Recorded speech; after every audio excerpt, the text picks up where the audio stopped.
Hello and welcome back, everybody.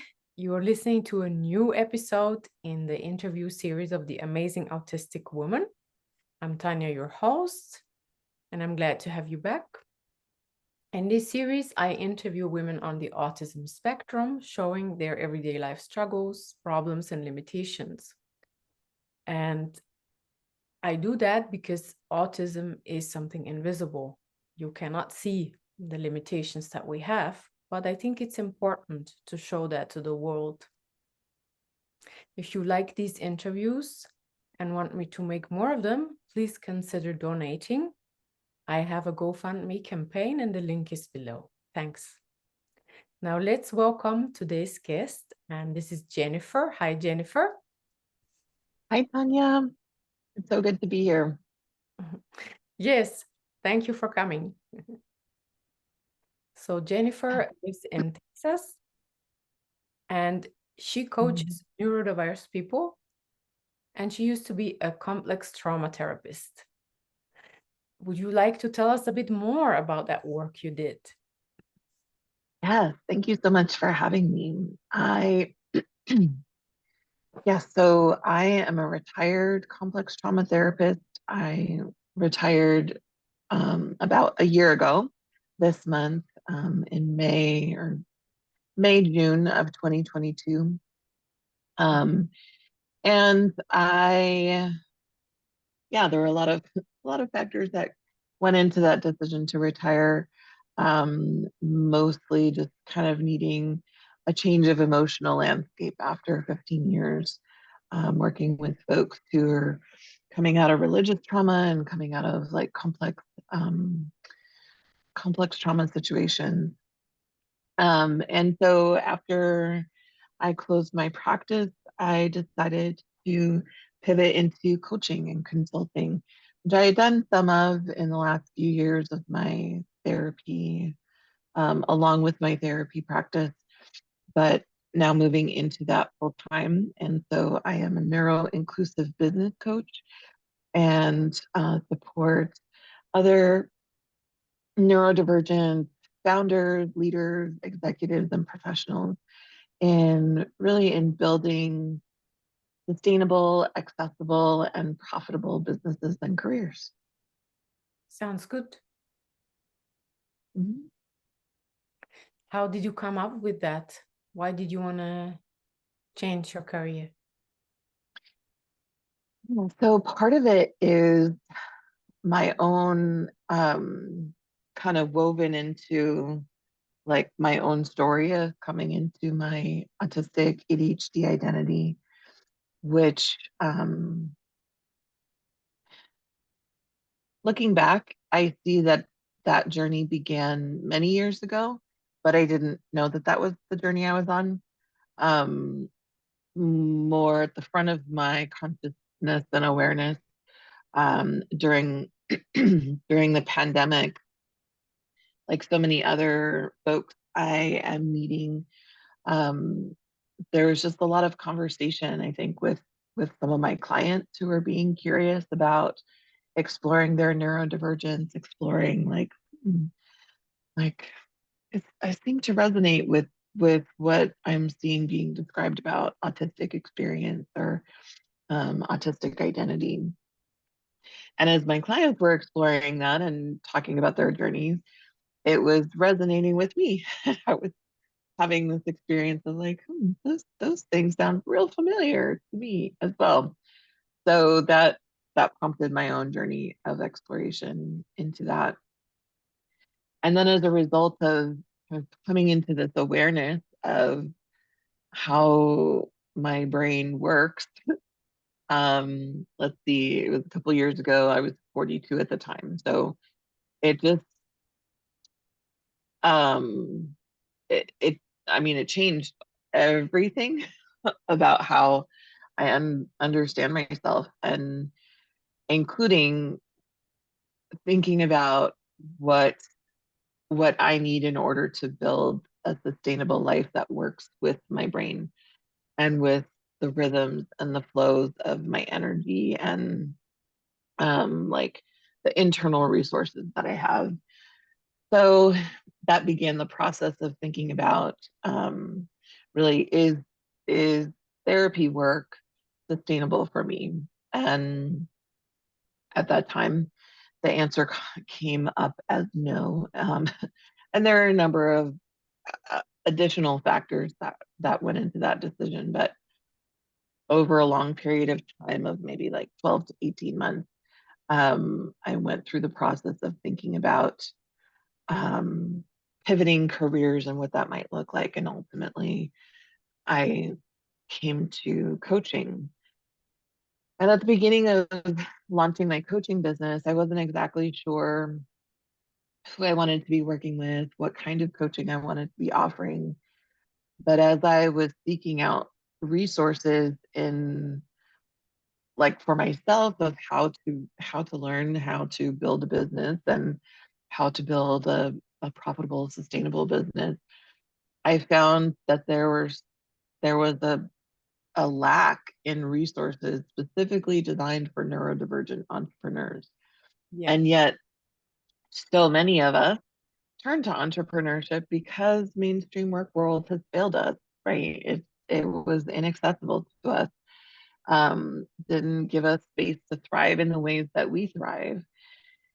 And so that experience kind of began to shape my mission in wanting to create specific, neurodivergent centered business coaching for others, so that we can we can be building businesses in a way that's in alignment with how we operate and the values that we have and the ways that we connect with folks that are different than, neurotypical or holistic people. um, and also build businesses that are profitable. I think many folks in the neurodivergent entrepreneur world, um, like, we are not invited to have expansive dreams, right? In actually, it's usually the opposite. Like, many times we get the feedback like, "Oh, you're too passionate, you're too intense, you're too much. That idea is too big." Right? And we get shut down. And so I think that flows into business, where we're not necessarily encouraged to think it's possible to have a thriving business that provides for you and your employees or team members and your family, and gives you the life that you desire. And that can include working minimal hours a week while still having, a quality of life. So all of that is kind of infused into what I'm passionate about, wanting to equip other neurodivergent entrepreneurs with the tools that they need, and also give us permission to have, like, expansive dreams Mhm. for the lives that we want to build. Yeah, I think that's very, very important, that kind of work, because many of us try to have our own business because it didn't work out with jobs, or it's hard to get them, or we get fired. And I think this is really, really important. And in the future, there will be a lot of more autistic people wanting to have their own Mhm. business. Hmm. Yeah, yeah, and I mean, it's hard work too. I mean, that's the other piece. Like, sometimes we come into entrepreneurship having burnt out of other careers or other fields, but then entrepreneurship itself is demands a lot. And it's another piece of what I vision building ultimately, is like a business incubator agency. So we are a space that would provide support in marketing, in business structure, in, the legal aspects of getting businesses up off the ground and launched. That's kind of that's like one of the long-term goals, that I would love to be able to provide that kind of additional launch support, so that, um, businesses make it. The statistics of small businesses surviving past the first, 1 to 3 years are really low. And like they don't even have statistics specifically for neurodivergent entrepreneurs. Um, I think probably because of the stigma, like people find it hard to believe that, like, what, autistic people can have a business. Yeah. Um, Yeah. so yeah, there's a lot of work to do. Yeah. And was it a little bit like this for you also, that you were a bit burned out from the work? And was that how you were able to determine, okay, yes, I am autistic, I have to change something? Yeah. Yes. Yeah, I think one of the biggest factors with work like therapy is the bulk of it is one-on-one work. And so there's this trade of 1 hour of my time for a fee that clients pay me. And I really struggled with, as a therapist, I really struggled with pricing, especially working with folks who are trying to survive trauma. Like there's a lot that felt exploitative about pricing at different ranges that were like, if it was a livable wage for me, it felt inaccessible for my client. And so just thinking about that and like some of the limitations in that field of, um, as a licensed therapist, I can only work with people in the state that I'm licensed with, versus as a coach and consultant, I have I can work with people all over the world.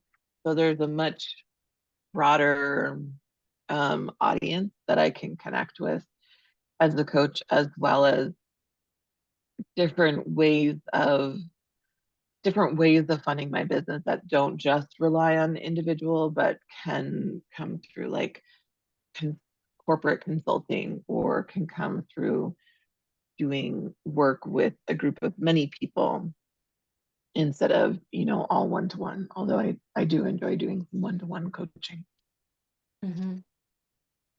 So you said earlier that you found out that you are autistic by observing your own clients. Hmm. Yeah, so I hadn't,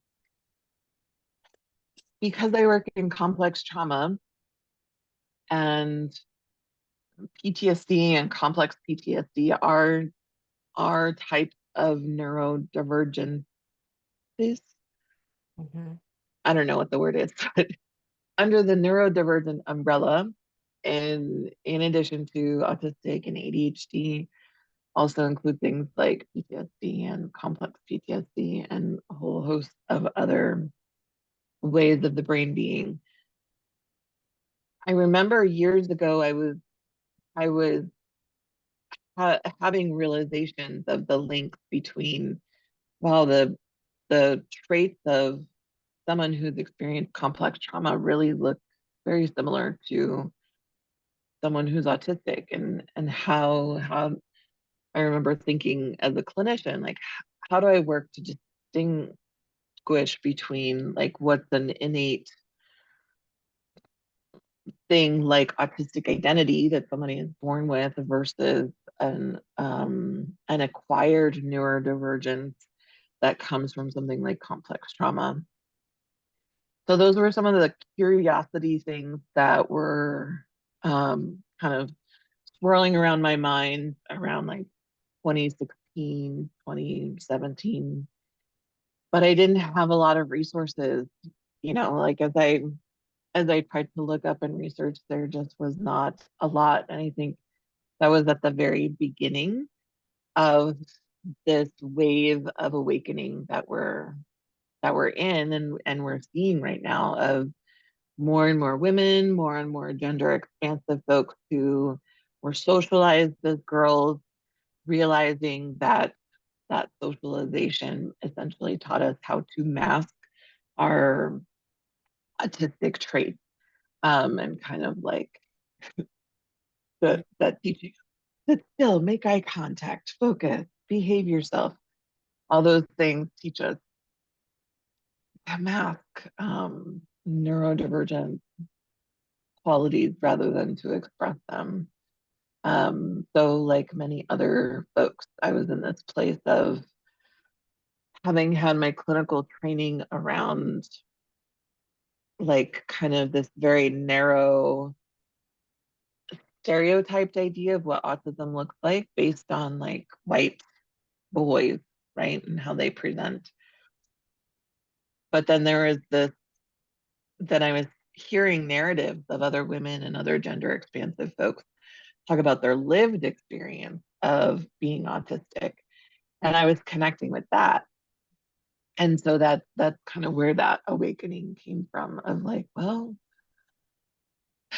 this seems to make sense. Like they're talking about things that are like how my brain works. And I kind of went down the rabbit hole of taking all the online assessments and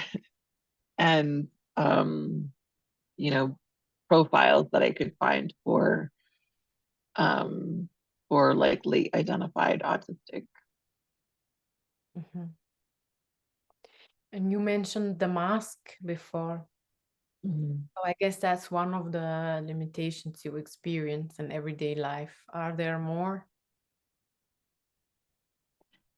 Yeah, I mean certainly the I feel like I sometimes describe it as like body reception for the executive dysfunction, like body cell phone service, right? It's like not a consistent flow that I can always trust. Yeah, I'm going to have all the energy and the motivation and the executive functioning to do tasks so that like the inconsistency of that can feel frustrating. I think also um as I've been talking about it recently, I like decided to come up with this name that I call the neurodivergent time energy paradox, where for those of us who are autistic and or ADHD, time and energy are linked in a way that like if somebody says like, well, how long do you think it's going to take you to do XYZ project? It's often very challenging for us to estimate that because maybe on one day, this task took us 20 minutes to do. We were focused, we were in the zone, we had the energy. On another day, that same exact task might take us 2 hours to complete because we don't have the energy, we don't have the motivation, we don't have, the focus and executive functioning. And so that presents this challenge for us in like how do we set boundaries around our time? How do we anticipate how we can show up like in business for meetings, for delivering something that we have committed to delivering in a service or something for a client. And so things like that, I think, are some of the challenges. And certainly when I have to have a lot of meetings in spaces where I'm not sure if I will be received well as my like fully out autistic ADHD self, then I'm more masked. When I'm interacting with other autistic, ADHD, other neurodivergent folks, I feel more free to unmask. And so that is the less, Mhm. takes less energy It takes more energy, yeah, with the mask. for sure. Yeah. So it just kind of depends on like I usually have a ritual of sometimes on Friday afternoons, looking at what's coming up for me next week. What are the meetings that I have? Who are those meetings with? Are there high energy demand tasks or events that I have? Do I have an adequate amount of like rest and recovery time available in my schedule after that before the next time that I have to be like on in front of people? So those are some of the ways that I like strategize my schedule in order to accommodate myself and those like fluctuations of energy. Do you experience sensory overload, noise? Is that a problem? Yeah, it can be. I will say I'm like I live and work from home.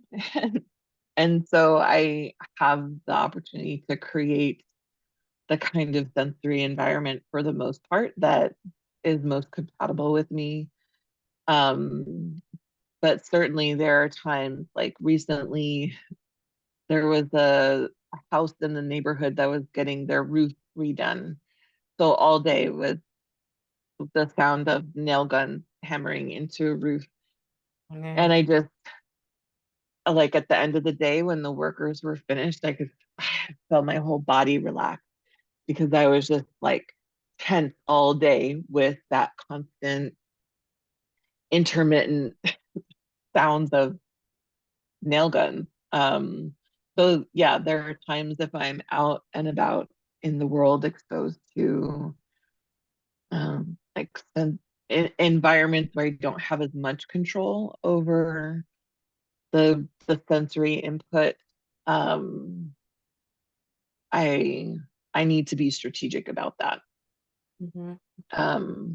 But for instance, I wear headphones on all of my calls because it to um, helps me with my auditory processing um, because it dampens extraneous noises, so I'm better able to focus. I don't have to work as hard to listen to who's talking. Yeah. If I forget to charge my headphones or I misplace them or something, it takes a lot more energy for me to tune out like the fans and the refrigerator and the outside noises. So yeah, things like that are I've learned how to accommodate myself around those sensory things. Mm. Yeah, I think many can relate to that. Hmm. I see. Yeah. I do find like every once in a while there was a recent event where I was going to meet some other people and meet them for a meeting outside of my house.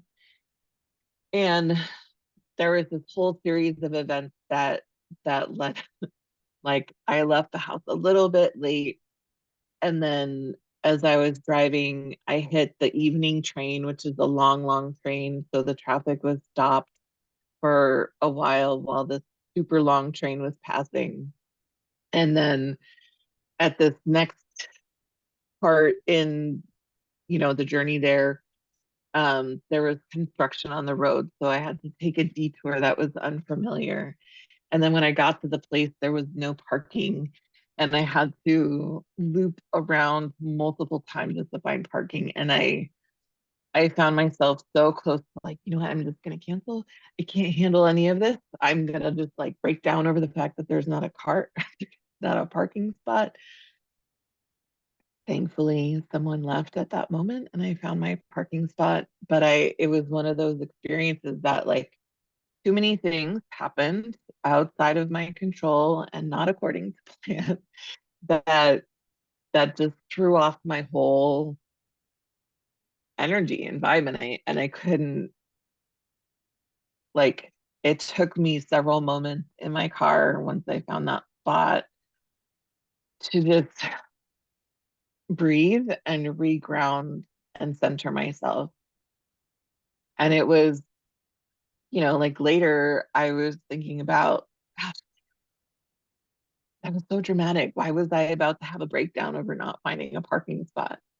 But when I let the compassion in to kind of have grace with myself, recognizing there is this whole series of events that piled up that like took energy and took executive functioning in like additional amounts of energy and executive functioning than would normally need.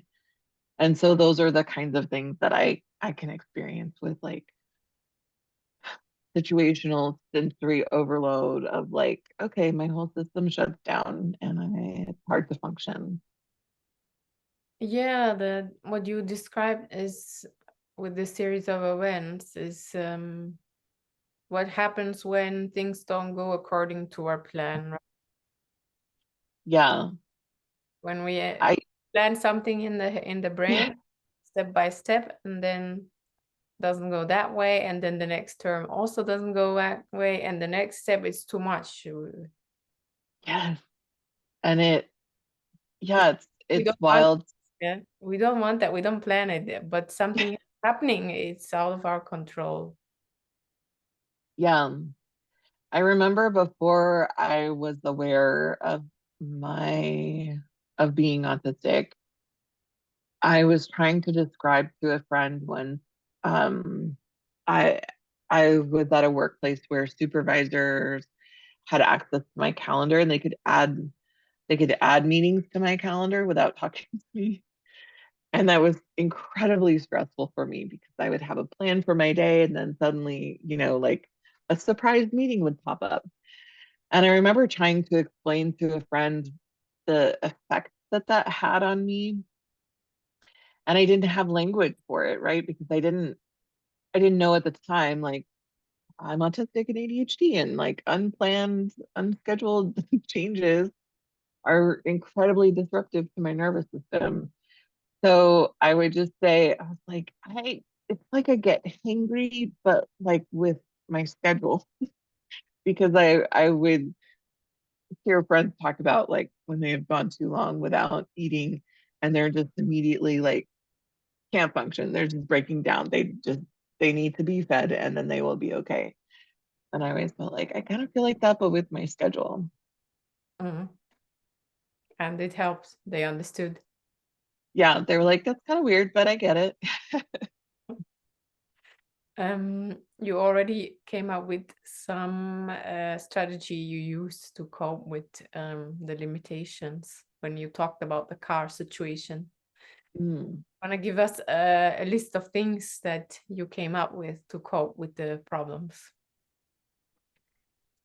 Yeah, so I think one of the biggest kind of foundational coping strategies is giving myself permission to have these needs and accommodate them.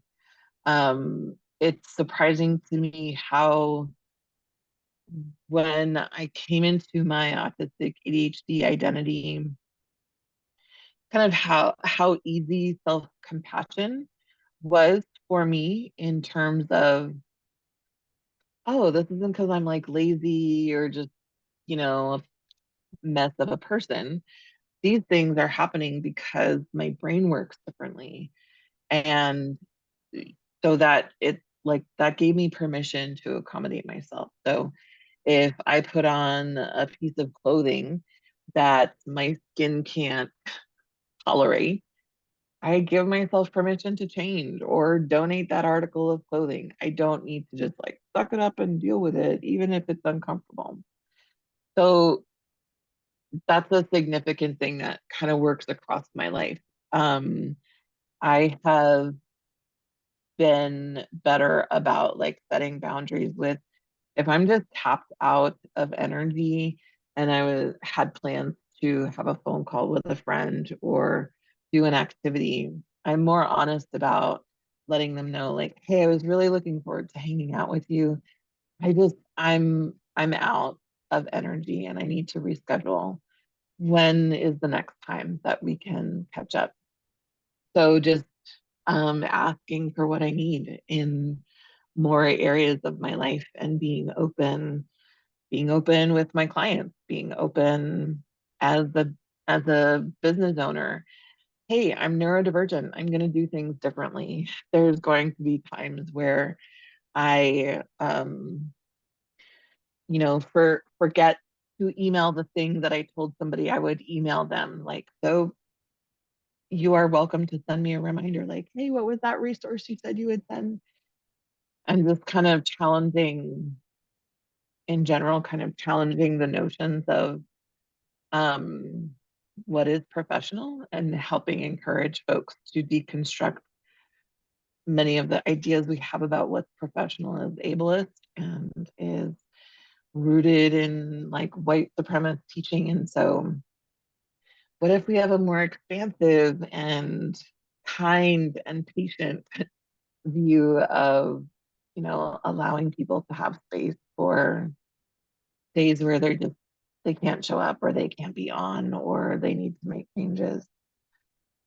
So I know that wasn't really a neat list, but I think um to sum it up, like tuning into what my needs are and then asking for them and cultivating like ecosystems and communities that are rooted in accessibility. Like accessibility is an assumption versus a surprise, right?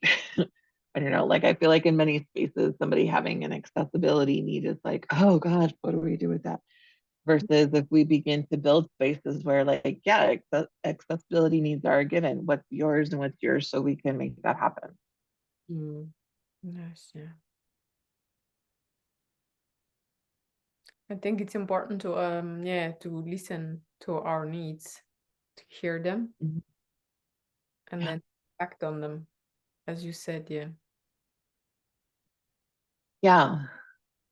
I think for many of us, for us who are later identified, we've been taught to ignore those needs because other people are, oh no, it's not that big of a deal. So part of coming into our identity and saying, no, this actually is a need, is an act of loving kindness toward ourselves and honoring, yeah, I can take up this space with this need. Yeah, yeah. It's very important. Mm. Yeah. Do you want to add anything to the today's interview? I just appreciate the chance to talk about this experience. And I love that you are having these conversations with folks because I agree with you. I think the world needs to hear our stories. And the more that our stories are told, the more that we have safe spaces to share our stories, the more that we can normalize what it is to be an autistic person in the world, that it can look so different. We have varying abilities, varying strengths, varying needs that we have. And sometimes, like, not sometimes, but for each of us, like myself has varying needs and varying levels of functioning from day to day. So um, when people can understand that how I show up on a Monday may not be the same as how I show up on a Thursday, but those neither of those are a universal picture of my whole self, right? So the more we can share the stories of we are dynamic beings with challenges and strengths and um, having places to tell our stories Yeah. allows everyone to experience the diversity of our neurodiversity. So thank you for the space. Yeah, you're welcome. I totally agree. Yeah, we need to take our space for our needs, for being who we are. Mhm. Yeah. All right. Thank you, Jennifer, for this talk. Thank you, Tanya. Yeah, it's my pleasure to do these interviews and to meet amazing women from everywhere in the world. Wonderful. I look forward to watching more of the interviews too. Yeah. Okay, if you're listening and you want to get in touch with Jennifer, we're going to put the links below. You have a website, you have a YouTube channel as well. Mhm. Interesting discussions you have there as well. And yeah, you can get in touch with Jennifer. I think the project you have is very important about this autistics having their own having creating their own businesses. Thank you. It's exciting. Okay. Bye, Jennifer. Bye.